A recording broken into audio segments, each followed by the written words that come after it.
तो फार हमने अपनी कल की वर्कशॉप में आइजा 600 को इन इट्स इंटैरिटी कवर किया था। इंटैरिटी का मतलब ये है कि शुरू से लेके आखिर तक। तो आई होप आपको वो सारे कॉन्सेप्ट रिवाइज हो गए होंगे और अब उस जैसी कोई सिचुएशन आती है तो at least you will be able to apply it. Again मैं जितने कॉन्सेप्ट दे दूं, जितना अच्छा आप ग्रिप कर लें, वो तब तक परफेक्ट ग्रिप नहीं आती जब तक आप इसको अप्लाई करना ना सीख लें। तो आपकी स्क्रीन पे एक सवाल आ रहा है, तो विदाउट वेस्टिंग फर्दर टाइम हम ये क्यों ना करें कि आप इसको जल्दी से सॉल्व करें और मुझे यहाँ पे लिख के बताएं, अपने आंसर डिस्कस करें जल्दी से। और सर क्योंकि हमें पता है कि हम पास तभी कर पाएंगे जब मैं गिवन फ्रेम ऑफ टाइम में सवाल को कर पाऊँ, तो इसके लिए मैं आपको डेजिग्नेटेड देता हूँ 15 मिनट्स टू ड्राफ्ट इट। काफ़ी है भाई?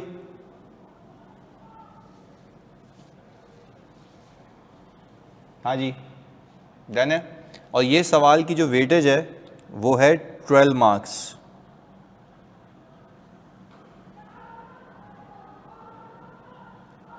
तो जी आप जल्दी से शुरू हो जाएं और मुझे बताएं। ग्रुप पे भेज दूं? आई थिंक विजिबल है ना आप लोगों को? ये तो भेज दूंगा पीडीएफ। मैंने सवाल ही ऐसा बनाया है, ड्राफ्ट किया कि भाई एटलीस्ट एक पेज पे वो आ जाए। विजिबल है ना? बस चलें जल्दी से करें ताकि आप अकॉर्डिंगली लिख पाएं। अगेन टाइम मैनेजमेंट बहुत ज़रूरी है भाई, उसके अलावा नहीं निकलता पेपर।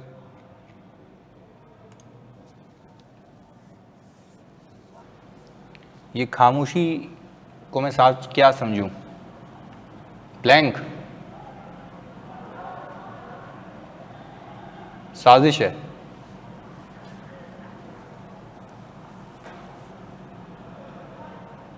हम तो कह रहे थे आपको कि नए सवालात हैं जो आज तक नहीं आए, जो आ सकते हैं। मैंने भी चुन चुन के स्पेसिफिक IFRS के केसेस बनाए।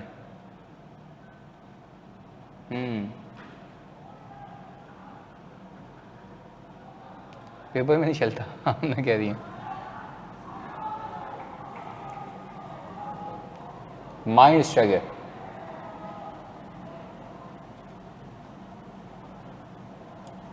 आप कहें तो मैं करा दूं या अपना पूरा टाइम यूटिलाइज करना चाहोगे?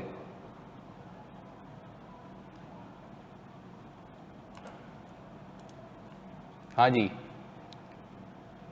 हसन कह रहे हैं सर आप करवा दें, हिंट दे दें, मैं करा दूं? करा दें, चलें ओके। यानी देखो, अच्छा मोहम्मद सिद्दीक कह रहे हैं सर खुद करेंगे, हम करते हैं, एडविन भी कह रहे हैं।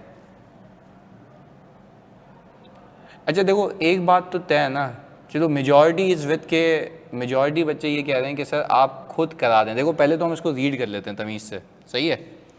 आ जाओ जी इधर, मेजॉरिटी इस विद के सर आप करा दें। अच्छा देखो ये सिर्फ आपके लिए एक आई ओपनिंग सेशन है कि आपने बहुत ज़्यादा प्रैक्टिस करनी है। सर आप बोलें आप मुझे सवाल दें, सर हम और प्रैक्टिस करेंगे। ये जो मैं जितने सवाल बना के लाता हूँ ना तुम लोगों के लिए, इसको बनाने में इट्सेल्फ कोई 1.5-2 घंटे लगते हैं, उसकी ड्राफ्टिंग पे, उसकी रिसर्च के ऊपर, ताकि मैं ये सोचूं कि यार ये अगर बच्चों के पास आ गया तो ये तो मर जाएंगे पेपर में, स्पेसिफिक सिनेरियोस। तो उस पर काम कर रहा हूँ मैं। और देखो कोई ये लंबा चौड़ा सवाल नहीं है, मैंने कोशिश ये की है कि एक पेज से भी कम पे रखूँ ताकि एक विजिबिलिटी भी रहे और सोचने का तरीका है बस। तो ये बात ठान लो दिमाग में कि बार बार चीज़ रिवाइज करके कुछ नहीं होता, अप्लाई करने से पास होता है ये वाला पेपर। लव यू टू जानी। आ जाओ जी रीड करते हैं।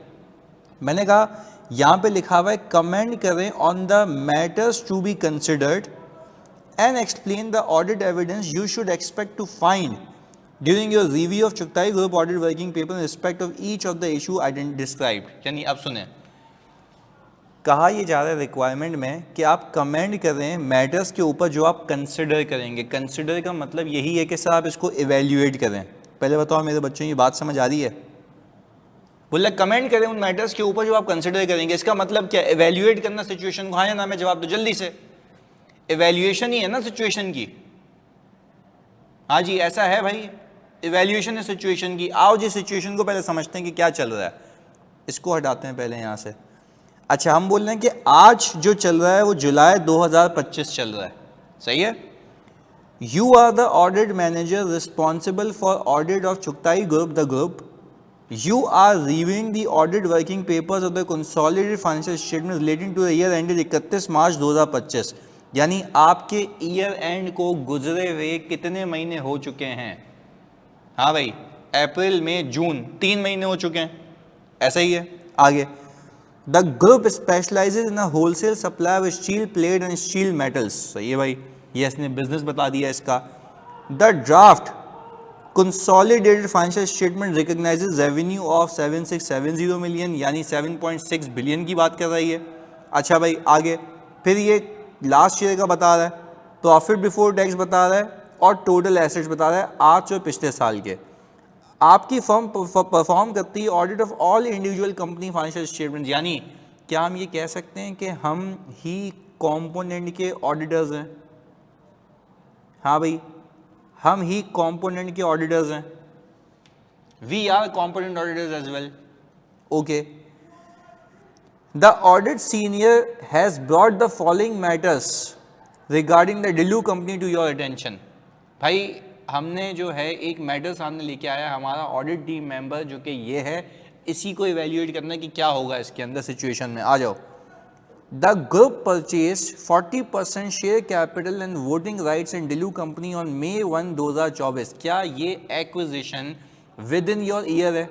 हाँ भाई, आपका ईयर शुरू कहाँ से हो रहा है? अप्रैल 1, 2024 से लेके आपका ईयर कहाँ से शुरू हुआ? आपका ईयर अप्रैल 1, 2024 से लेके, हाँ भाई, 31 मार्च 2025, ये आपका ईयर है ना जिसका आप ऑडिट कर रहे हैं, ऐसा ही है भाई, ये रहा। अच्छा, आपने इस कंपनी की जो डिल्यू कंपनी है उसकी एक्विजिशन कब की है? May 1, 2024। क्या ड्यूरिंग द ईयर हुई है? ऐसा ही है। ओके, आ जाओ। कितने परसेंट एक्वायर किए मेरे बच्चों? 40%। ओके, 40% पे आपकी आइडियली क्या बन जाती है?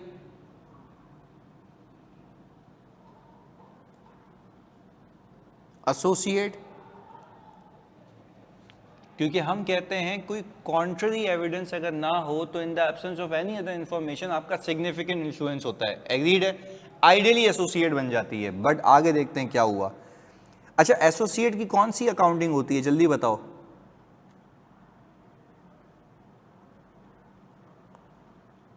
Equity accounting. चलें जी, और इक्विटी अकाउंटिंग में अच्छा आइडियली, हसनैन कह रहे सर आइडियली एसोसिएट क्यों? आइडियली एसोसिएट इसलिए क्योंकि सिर्फ 40% होने से एसोसिएट नहीं बन जाती। अगर आपकी कोई डायरेक्टरशिप नहीं है, कुछ और कंस्ट्रेंट्स हैं, तो फिर ये एसोसिएट भी नहीं कहलाएगी ना। अगर आपके पास वोटिंग राइट्स वगैरह अलग से आ गए तो voting right share holder right से भी लिमिट हो जाते हैं उस वजह से। सही है, तो शेयर होल्डर एग्रीमेंट हुआ आपको फिर भी कोई इजाज़त नहीं है, तो फिर आपकी एसोसिएट भी ना हुई ना। तो डिपेंड करता है हालात और वाक़यात के ऊपर। सही है हसनैन? ओके, चलें। आइडियली इसकी इक्विटी अकाउंटिंग होती है। आगे, अच्छा, इक्विटी अकाउंटिंग में आप लोग क्या करते हो जरा बताते हो? क्या आप शेयर ऑफ प्रॉफिट ले आते हो? सिर्फ शेयर ऑफ प्रॉफिट, एक परसेंटेज, ऐसा ही है। अच्छा, तो क्या आप ये करते हो कि फुल पीएनएल कंसोलिडेट करते हो? फुल पीएनएल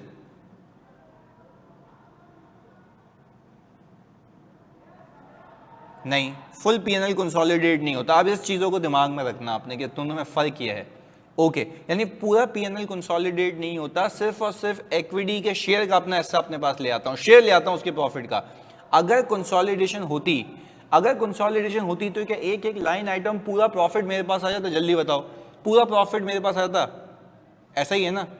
ओके, आगे आ जाओ। अब Dillu company is a listed company on a stock exchange. The group has also acquired option to purchase the remaining 60% of issue shares at a discount of 10% market value of the share at the time of the exercise. बोले जब भी exercise करूंगा तो मुझे कितने पे share मिलेगा? 10% के डिस्काउंट पे। जल्दी बताओ, ऐसा ही ऑप्शंस हैं। अच्छा, इस ऑप्शंस को हम IFRS की ज़बान में कहते हैं पोटेंशियल शेयर्स। पोटेंशियल शेयर्स कहते हैं, ये पोटेंशियल शेयर्स हैं हमारे। अच्छा, अब मैं आपसे ये पूछता हूँ, अगर आप IFRS 3 में जाओ IFRS 3 में वो कहता ये है, और IFRS 10 में वो कहता क्या, वो कहता ये है कि कंट्रोल की डेफिनेशन समझो, कंट्रोल की डेफिनेशन समझो। हमने कहा समझाओ भाई। उसने बोला कंट्रोल की डेफिनेशन ये है कि आपके पास पावर होनी चाहिए। हाँ जी, पहला। दूसरा बताता है कोई पावर के अलावा? जल्दी बताओ सर। राइट टू रिटर्न होना चाहिए। तीसरा एबिलिटी टू इन्फ्लुएंस रिटर्न होना चाहिए। और यहां पे मैं एक चीज लिख रहा हूं, व्हेन रिक्वायर्ड।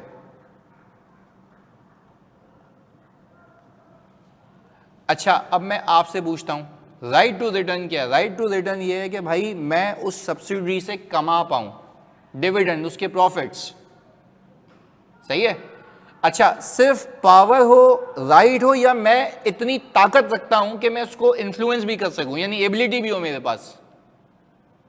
हाँ भाई, ऐसा है?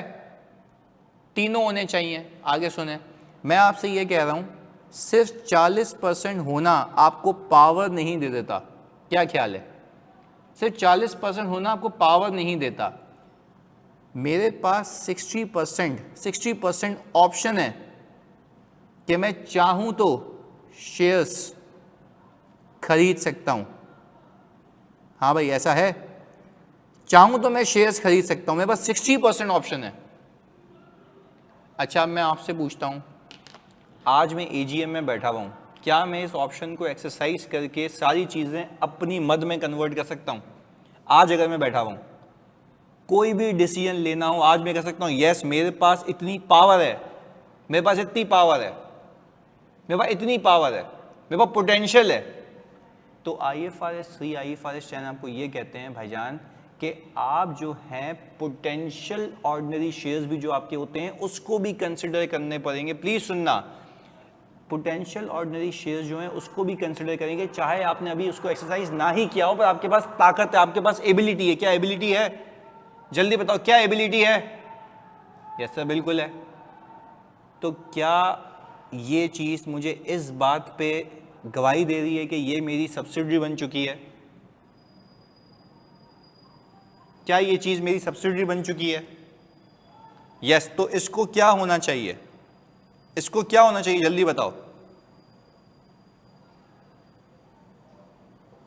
कंसोलिडेट होना चाहिए, ऐसा ही है?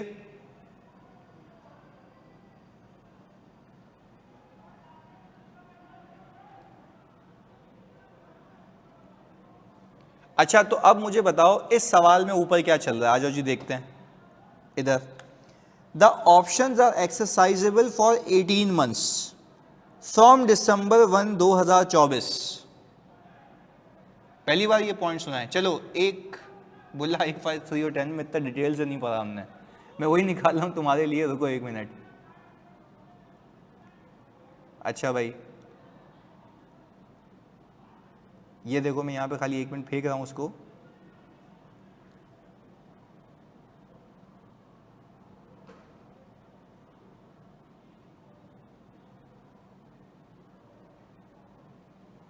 ये हमने यहाँ से कॉपी किया और यहाँ पे पेस्ट किया। याद है? विजिबल है तुम लोगों को स्क्रीन पे? हाँ भाई, जल्दी बताओ।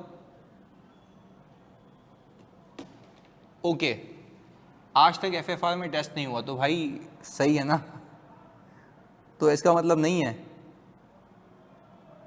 इसका मतलब ये नहीं है। हाँ, आ जाओ जी, ये देखो।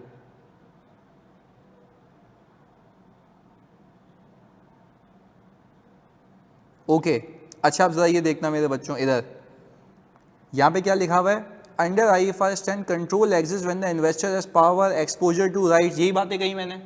जल्दी बताओ, यही बातें कही हाँ या नहीं?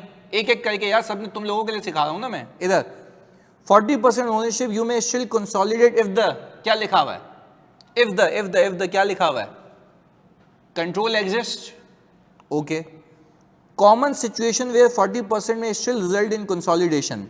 Remaining share holder are highly disperse, यानी एक ये केस भी हो सकता है कि रिमेनिंग शेयर होल्डर इतने छोटे छोटे छोटे छोटे हैं कि कंट्रोल तुम्हारे पास ही रहे, ये हमारा केस नहीं है अभी। Other share holder are passive and do not vote, investor has a right to appoint majority director, ये भी केस नहीं है हमारा। इन्वेस्टर डायरेक्ट रेलिवेंट एक्टिविटीज और क्या है potential voting rights, options are, क्या लिखा हुआ है जल्दी बताओ क्या लिखा हुआ है आगे, सब्सटेंटिव।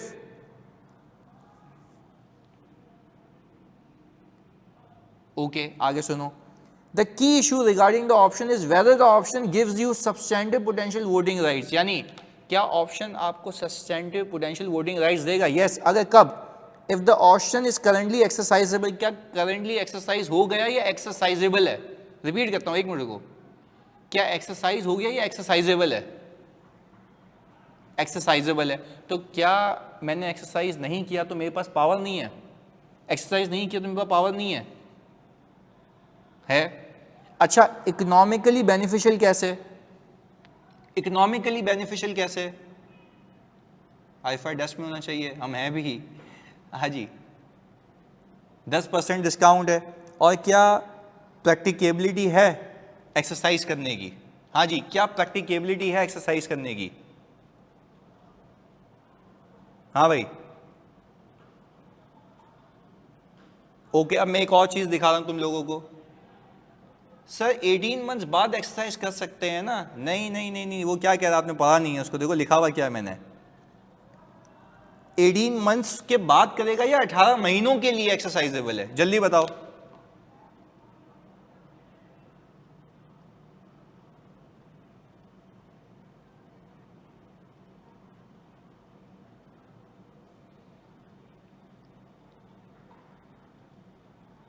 तो आज बेस्ट जजमेंट होती है ना अब्दुल रज़ाक, हाँ भाई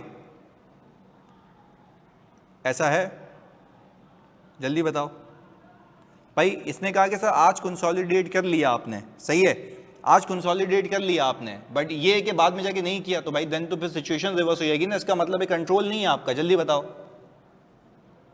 हाँ तो राना साहब कह रहे हैं कि सर अगर IFRS पिक ना हुआ तो क्या पूरी सिचुएशन गलत हो जाएगी, हाँ भाई क्या पूरी सिचुएशन गलत हो जाएगी, जल्दी बताओ।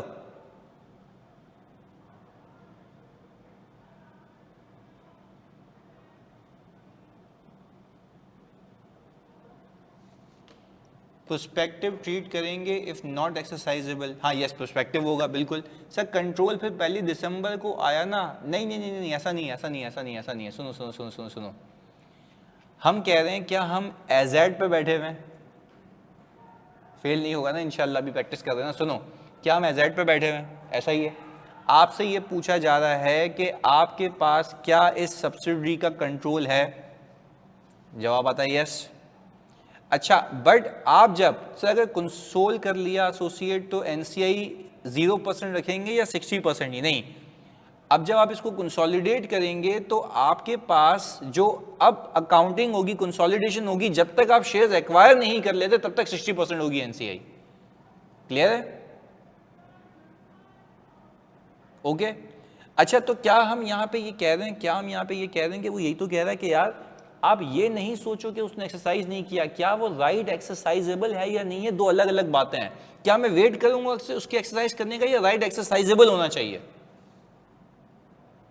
हाँ भाई जल्दी बताओ क्या राइट एक्सरसाइजेबल होना चाहिए। अच्छा कंसोलिडेशन कितने % होती है जल्दी बताओ मेरे बच्चों, कंसोलिडेशन कितने % होती है, 100%।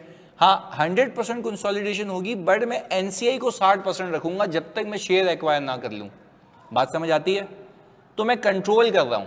तो क्या कंसोलिडेशन 100% ओनरशिप पे होती है कंट्रोल पे होती है, जल्दी बताओ, कंट्रोल पे होती है। तो क्या यहां पे इस केस में 51% वाले पास क्राइटेरिया बिल्कुल ऐसा ही है, बिल्कुल ऐसा ही है। तो मुझे बताओ क्या इस केस में जो आपके सामने है, क्या हमारी डिस्कशन या इवैल्यूएशन या कमेंट्स इस चीज पे बेस करने चाहिए थे कि since the company has accounted for Dillu company share of profit assuming that this is a लिख के बताओ यार, this is a associate and have done the equity accounting due to which amount of loss has been recorded in the consolidated profit of rupees, कितना amount of loss लेके आया ये जल्दी बताओ, 4.4 million। however if this would have been consolidated, if this would have been consolidated, if this would have been consolidated, तो फिर कितना loss आता पूरे ग्रुप का? हाँ भाई, कितना आता? 12 मिलियन, क्योंकि इस कंपनी का लॉस ही 12 मिलियन है। अच्छा, तो क्या हम ये कह सकते हैं कि since this involves highly judgmental area and being a high judgmental area, management might have done this in order to save the group from the losses? लिख सकते हैं ये, उसके पास एक अपॉर्चुनिटी थी। जहां पे जजमेंट्स होती हैं वहां अपॉर्चुनिटी होती है ना। ये तो फ्रॉड का केस है, मिसस्टेटमेंट है ये तो। किसी ने ज़हनो गुमान में भी सोचा था कि यहां जा सकती है कहानी? नहीं। अच्छा, पहले बताओ, गेम समझ आई? गेम समझ आ रही है? ओके, पर मिद्दत अब बात समझ आ गई। देखो ये आइए, देखो आप मुझे बताओ, क्या एग्जामिनर ये एक्सेप्ट नहीं करेगा? हाँ भी जल्दी बताओ, क्या एग्जामिनर ये एक्सपेक्ट नहीं करेगा कि तुम लोग IFRS पढ़ के आए हुए हो? हाँ भाई,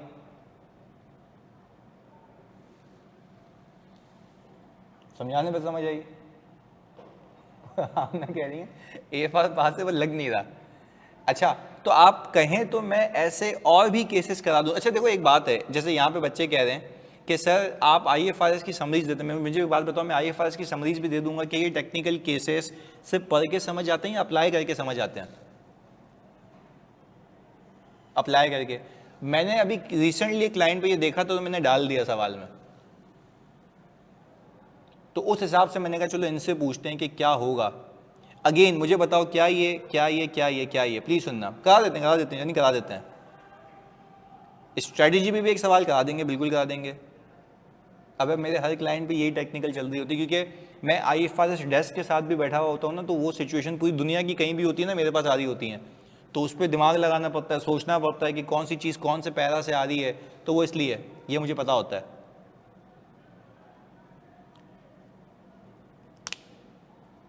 हाँ बोला, अकाउंटिंग की टीचर इसलिए करा देते हैं। सही है, पेपर सेटर बन जाऊँ, देख लो,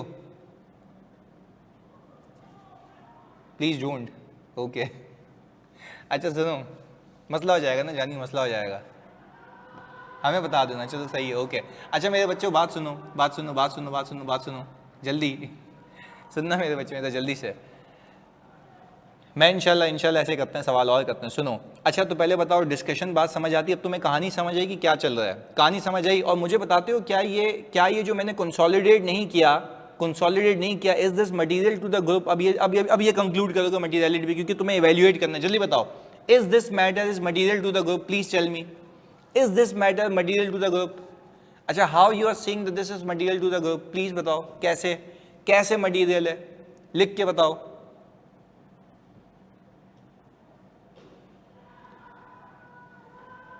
तो ये जो 12 मिलियन का लॉस है, हाँ भाई 20% बनता है, तो क्या प्रॉफिट के हिसाब से भी मटेरियल है? हाँ भाई, प्रॉफिट के हिसाब से भी मटेरियल है। अच्छा, और रेवेन्यू के हिसाब से देख लो, रेवेन्यू दिया हुआ इसका। हाँ भाई, 90 के हिसाब से देख लो कितना आता है ग्रुप के हिसाब से, 1.1%। ओ भाई खैर हो गई। तो रेवेन्यू का यूजुअली 1% तो मटीरियलिटी होती है, रेवेन्यू का यूजुअली 1% तो मटीरियलिटी होती है रेंज में, 0.5 से 1%, यही है ना? तो भाई ये तो वैसे ही मटीरियल हो गया। तो not doing so will ultimately result in which type of opinion? Qualified opinion, ऐसा ही है। हाँ भाई, ये परवेजिव नहीं लग रहा मुझे, परवेजिव तो नहीं है। सही मटीरियल है बट परवेजिव नहीं है। हाँ, परवेजिव पे इसको लेके जा सकते हो अगर आप ये कंक्लूड करो कि not confined to a single element, यानी हर एक लाइन आइटम में मसला है ना, ये भी गलत, ये भी गलत, ये भी गलत, ये भी गलत, सारे लाइन आइटम प्लस नहीं हुए हुए। यस, पहले बताओ मेरे बच्चों, बात समझ आ रही है? जल्दी से। हाँ लेकिन ग्रुप लेवल पे देखनी है, बिल्कुल ऐसा है। हाँ दोनों केसेस लिख देंगे, बिल्कुल ऐसा है, बिल्कुल ऐसा है। चलो अब केस समझ आ गया, जल्दी बताओ मेरे बच्चों, केस समझ आ गया? अच्छा सही, थोड़ा सा गेम था, सही है, ओके। अच्छा अब मुझे बताओ, अब तुम्हें सिचुएशन समझ आ गई है। अब सर मेन चीज सिचुएशन है, बिल्कुल ऐसा है, सिचुएशन पे हो गई, आप क्रैक कर लेंगे सवाल। चलो एक हिस्सा हो गया। अब मैं तुमसे पूछता हूँ, तुम मुझे बता पाओगे? वो कह रहा है कि जब तुमने सिचुएशन को समझ लिया तो अब ये बताओ कि इस सिचुएशन पे तुम्हारे दिमाग में क्या होता है कि जब तुम वर्किंग पेपर रिव्यू कर रहे हो तो उसने क्या क्या काम किया होना चाहिए। यानी सब्सटेंटिव पूछ रहा है टेक्निकली, पर सिर्फ ये कह रहा है तरीका अलग है उसका। आप रिक्वायरमेंट समझ रहे हो, तरीका अलग है। वो कह रहा है कि भाई सब्सटेंटिव बताओ क्या किए होंगे, वो ये नहीं कह रहा सब्सटेंटिव क्या करोगे, वो क्या कह रहा है सब्सटेंटिव क्या किए होंगे। रीड करें आगे वाला, देखो क्या लिखा हुआ है, and explain the audit evidence you should expect to find during your review. तो इसका मतलब यही है ना कि ये बताओ कि सब्सटेंटिव प्रोसीजर कौन से किए होंगे जिस पे तुम्हें सबूत मिल जाए। यही बात लिखी हुई है यहाँ पे, जल्दी बताओ कि ऑडिट एविडेंस क्या एक्सपेक्ट कर रहे हो तुम, यानी क्या काम किया हुआ होगा जिसके नतीजे तुम्हें मिले होंगे। तो बताते हो इसमें क्या क्या प्रोसीजर करने चाहिए रेलेवेंट। ये तो अब तुम बता दोगे क्योंकि तुम्हें सिचुएशन समझ आई है। हाँ भाई जल्दी बताओ। ट्रिकी रिक्वायरमेंट है ना, बिल्कुल है। देखो घुमा के पूछा है मैंने सिर्फ। मुझे बताओ एग्जामिनर भी ऐसी हरकतें करता है ना, रिक्वायरमेंट को तामुल से रीड करना, पहले ही बता रहा हूँ। पहले जब सवाल सॉल्व करोगे तो सवाल सॉल्व करने से पहले रिक्वायरमेंट को तमीज से रीड करना ताकि दिमाग उस डायरेक्शन में सोचे। तो देखो क्या लिखा हुआ, और एक्सप्लेन करो ऑडिट एविडेंस। अच्छा हसन ने कहा कि सर क्या सीधे, हाँ देखो ना, देखो वही ये तो कह रहा है कि सीधे सब्सटेंटिव बताते हैं, बस सब्सटेंटिव का नतीजा बताना है कि क्या तुम्हें मिले, क्या डॉक्यूमेंट हुआ हो, वही एविडेंस होगा ना हसनैन। यही है, क्या डॉक्यूमेंट मिले वो तुम्हें चाहिए ना, तो वो तुम्हें सब्सटेंटिव जो थे उसका नतीजा लिखना है तुम्हें। जैसे हसन ने लिखा है परचेज एग्रीमेंट, क्या ये सही कह रहे हैं? Purchase agreement, share purchase agreement आपको एक्सपेक्ट करना चाहिए कि लगा हुआ होगा। जल्दी बताओ जानी। अच्छा क्या एग्रीमेंट रिगार्डिंग ऑप्शंस परचेज लगा हुआ होना चाहिए? एग्रीमेंट रिगार्डिंग ऑप्शन परचेज लगा होना चाहिए? सिर्फ ऐसे पूछता हूं। तीसरी चीज बताओ, तीसरी चीज बताओ। वेरी गुड यार, कि बोर्ड ऑफ डायरेक्टर्स के मिनट्स के एक्सट्रैक्ट लगी होनी चाहिए in order to evaluate their intention कि whether they are going to exercise it और नॉट। ऐसा ही है? हाँ भाई बात समझ आ रही है? Intention to exercise. तो देखो कितना मामूली सवाल हो गया अगर तुम्हें गेम समझ आ गई। और सिद्दीक कह रहे हैं सर इसमें यह भी होना चाहिए कि check whether the working paper include the entire figures of the Dilu company line items. बिल्कुल ऐसा ही है।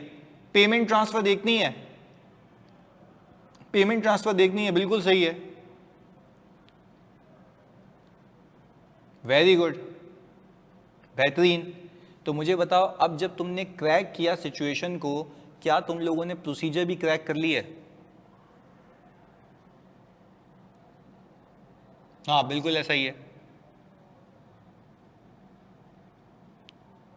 ओके अच्छा देखो अब इसमें जो बच्चे लिख रहे हैं ना इंट्रा ग्रुप एडजस्टमेंट करेंगे, क्या उसने आपसे कंसोलिडेशन पूछी है या सिर्फ इस सिचुएशन पे बोला है कि क्या तुम पाओगे रिस्क और रिस्पॉन्स? हम बाकी चीज़ें नहीं बताएंगे, हम सिर्फ ये बताएंगे कि भाई इस रिस्क पे जो मैंने इवेल्यूएशन की है उस पर क्या स्पेसिफिक प्रोसीजर होंगे। यूं सोचो ना, पार्टनर तुम्हें कह रहा है यार ये मसला चल रहा है इस पर क्या काम करोगे, तुम बोलोगे मैं इंट्रा ग्रुप एडजस्टमेंट्स देखूंगा।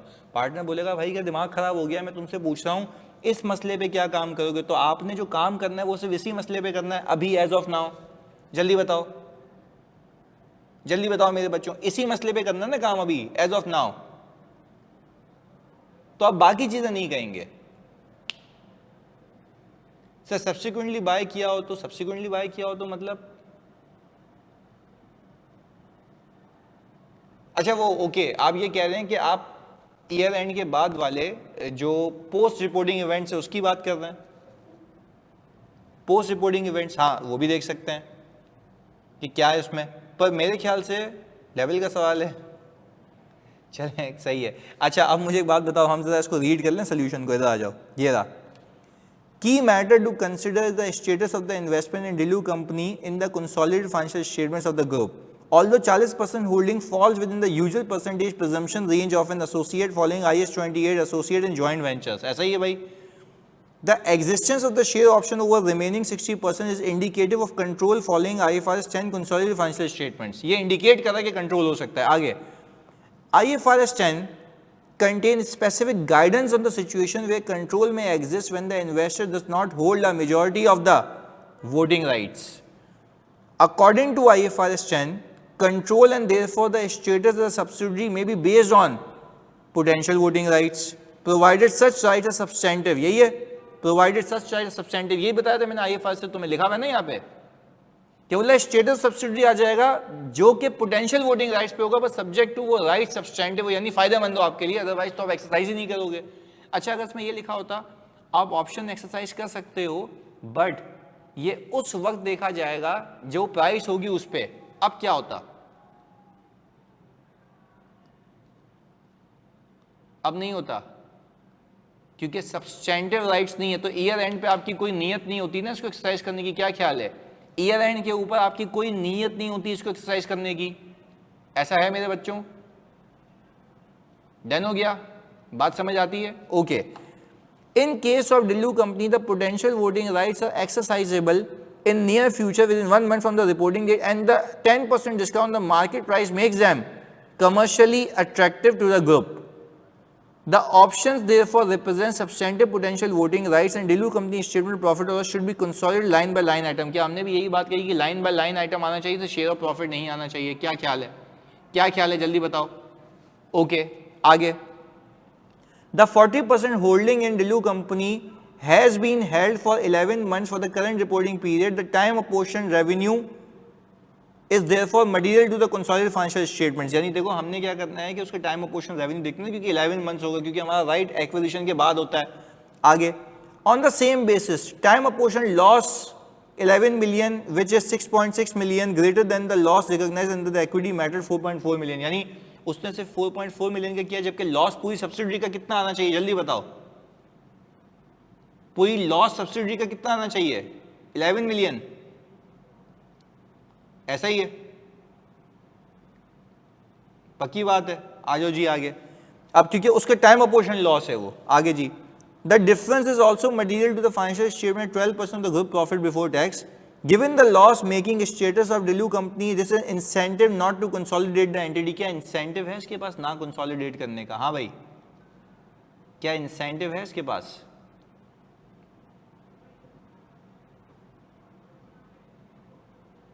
ऐसा ही है, लॉस कम आ रहा है ना, यही तो कर रहा है वो, यही तो कर रहा है वो, ऐसा ही है। ओके, अच्छा एक सवाल आया था ऊपर, सर एक सवाल ऐसा भी तो पॉसिबल है कि 60% एक ही बंदे के पास हो, उसने 10% डिस्काउंट अलाउ किया हो, तो वो भी कंसोल करेगा? नहीं, ऐसा नहीं है। मुझे एक बात बताओ, जिसने ऑप्शन दिया हुआ है और उसके पास 60% पड़ा हुआ है, तो क्या वो किसी भी तरीके से इसकी औकात रखता है? वो कंट्रोल खो चुका है, जल्दी बताओ। हाँ भाई, वो कंट्रोल खो चुका है। इवन अगर वो कंसोलिडेट करके बैठा होगा तो उसका ऑडिटर उसको कहेगा भाई इसको डी रिकॉग्नाइज कर, तूने गलत किया हुआ है, कंट्रोल तेरा है ही नहीं। क्या ख्याल है मेरे बच्चों? है ना? तो अगर आपको ऐसा सिचुएशन पता लगे किसी कंपनी के अंदर कि किसी ने ऑप्शन दिया हुआ है कंपनी ने कि हाँ भाई आप हमारे शेयर्स खरीद सकते हैं, तो क्या वो कंपनी अपने पास कंसोलिडेट करेगी या उसने कंट्रोल लूज कर दिया है? जल्दी बताओ। कंट्रोल लूज हो चुका है, ऐसा ही है। तो उसके सारे एसेट लायबिलिटी डी रिकॉग्नाइज हो जाएंगे, गुडविल डी रिकॉग्नाइज हो जाएगी, एनसीआई डी रिकॉग्नाइज हो जाएगी। यस सर, वो कंसोलिडेट नहीं करेगा, गेन लॉस बुक करेगा, कहानी खत्म। डन हो गया? तो इट्स ऑल अबाउट लॉजिक ना, कि किस तरीके से आप सोचते हैं। आ जाओ जी। अच्छा, एविडेंस देखो, आप लोगों ने माशाल्लाह सही बताया था, सब्जेक्ट तो आपको सिचुएशन समझ आ गई थी। A copy of legal document supporting the acquisition of shares and the options including the voting rights and the terms of the exercise of the option, a review of the audit working paper of Dillu company including details of share issue capital and associated voting rights attached to the shares, the group board minutes relating to the acquisition and intentions of the management, ये भी हमने बात की, written representation from the management to degree of influence exercise over Dillu company and future intention of the management। भाई written representation भी तो ले सकता हूँ ना, मैं बोलूँ भाई तू लिख के दे दे कि एक्सरसाइज करेगा नहीं करेगा, कल को किया तो तुम फंसोगे क्योंकि तुमसे रिप्रेजेंटेशन ले रहा हूँ मैं। क्या ख्याल है मेरे बच्चों, जल्दी बताओ। हाँ जी, जल्दी से। गेम समझ आई? बात समझ आती है? तो इस सवाल में आप 12 में से कितने नंबर देते अपने आप को? हाँ भाई, 0, 3, पहले तो 0 नेगेटिव। अच्छा चलो, अब मुझे बताओ, क्या ऐसे मज़े मज़े की चीज़ें और कर लें स्पेसिफिक टू IFRS?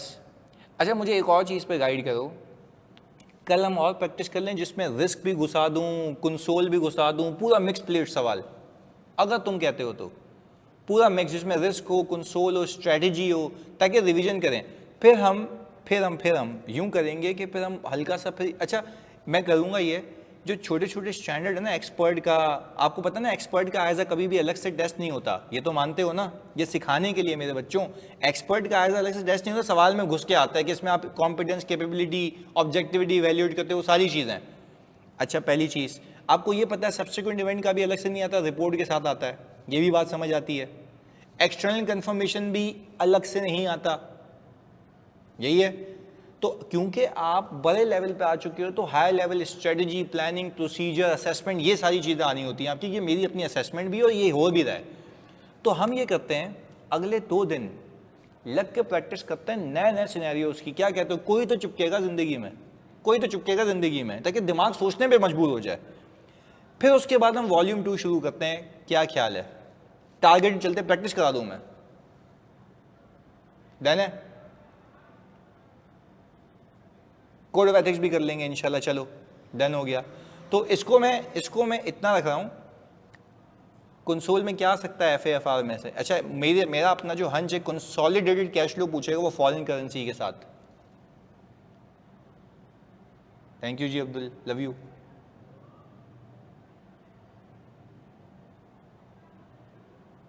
बीस मिनट नंबर का क्वेश्चन हो जाए जिसमें बहुत सारे स्टैंडर्ड हो। चलो अब्दुल्ला कह रहे हैं सर 20 नंबर का क्वेश्चन हो जाए जिसमें बहुत सारे स्टैंडर्ड हो जाए, कल हम मिला के कर लेंगे, सब करा दूंगा मेरे भाई। सही है, मैं दे देता हूँ, हसनैन को दे देता हूँ यार। FAFR का कसम से मैं कोशिश कर रहा हूँ छुट्टी ले लूँ, पर ऑफिस में बहुत काम आया हुआ है मेरे पास। अगेन आई ट्राई कि मैं FAFR भी करा दूँ, बट यहाँ पे अच्छे खासे स्टैंडर्ड रिवाइज करा दूंगा मैं। सही है, इसके साथ साथ चलो। तो अब हमारा तय ये रहा कि मैं तुम्हें होमवर्क तो नहीं दूँ ना कोई सवाल, क्योंकि तुम क्लास में प्रेशर के साथ ही करोगे ना। सही है, प्रेशर के साथ ही करना है ना। तो फिर आप ज़रा रिस्क रिवाइज करके आना तो मज़ा आ जाएगा। हाँ, रिस्क वाले सवाल कल करेंगे। चलो रिस्क करें, और रिस्क भी करें कंसोलिडेटेड एफएस के साथ। ये डन है, रिस्क करते हैं कंसोलिडेटेड एडजस्टमेंट के साथ। डन है, मिक्स हो गया।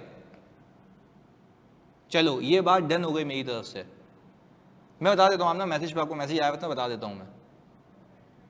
सही है, चलें, ओके चलें जी, लव यू यार, थैंक यू सो मच जानी। I hope you like the session, you like the class. आगे इंशाल्लाह इससे भी अच्छी चीज़ें आती रहेंगी, ऐसे ही रहो, साथ पास हो जाएंगे इंशाल्लाह। फिर वॉल्यूम 2 पे चलते हैं। चलें, ओके जी, जज़ाकल्लाह, हाफिज़। मैं अभी बता देता हूँ, सही है, मैं अभी बता देता हूँ ना।